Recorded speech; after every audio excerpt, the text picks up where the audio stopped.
That was TLC, Ain't Too Proud to Beg. So today, the trial of George Floyd begins. Because today, I say George Floyd, because George Floyd will be tried for his own murder today, as is all too common in America. This is not about a trial to see if Derek Chauvin is guilty of murder. It is a trial to decide if George Floyd is human, because that is what is going to need to happen to get a conviction against the police officer. It was the first time I'd ever watched this entire video over 9 minutes. And in my heart of hearts, I know that any human being that watches this knows what happened. Any human being who sees what happened knows that that was murder. We all do.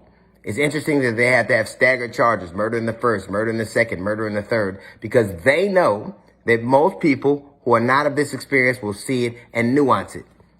Oh, well, he was on drugs. But even if he was on drugs, is that the way we treat people in America?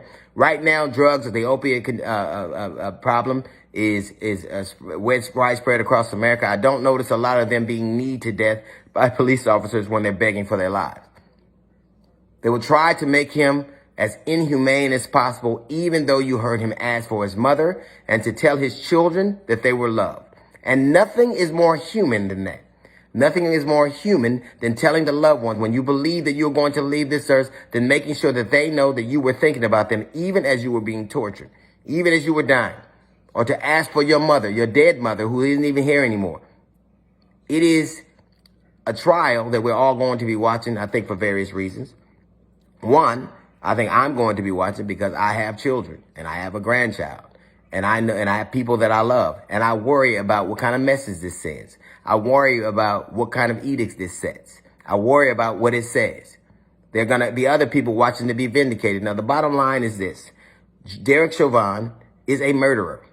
However you qualify it, no matter what you say, he murdered a man for 9 minutes. He did not have to do what he did. He sat there with his hands in his pockets, not concerned at all about the things that were going on. There were medical professionals telling them what happened. They were saying what was going on. And he sat there motionless. He was not concerned about his life. That was not police work. And if it is the kind of police work that we need to change right now. We are watching right now George Floyd be on trial for his own murder, for what the part he played, according to this society, in his own deaths. And all they have to do is conjure up the specter of all the things they've ever said about us, all the things they imagine, all the fears they'd ever perpetrated, all the things that have gone on. Because like I said before, a coward dies 1,000 deaths. A black man dies many more. Because they don't just kill your body. They don't kill your spirit. They kill your reputation. They kill your humanity. They kill your love. They kill your very essence. And they do that because that allows them to get away with things. That allows them to say, look, we had to do this.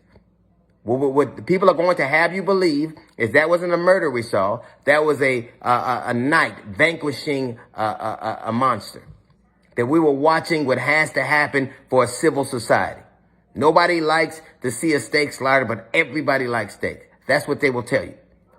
He's doing what he had to do. It's unpleasant, but if only this hadn't happened, if only he hadn't been a black man under the knee of Derek Chauvin. So we will watch as every day they seek to take his humanity.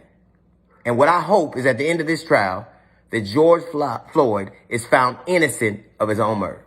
That's a little note from the GED section. We got the Jazz Report coming up in 15 minutes. It's the D.L. Hughley Show.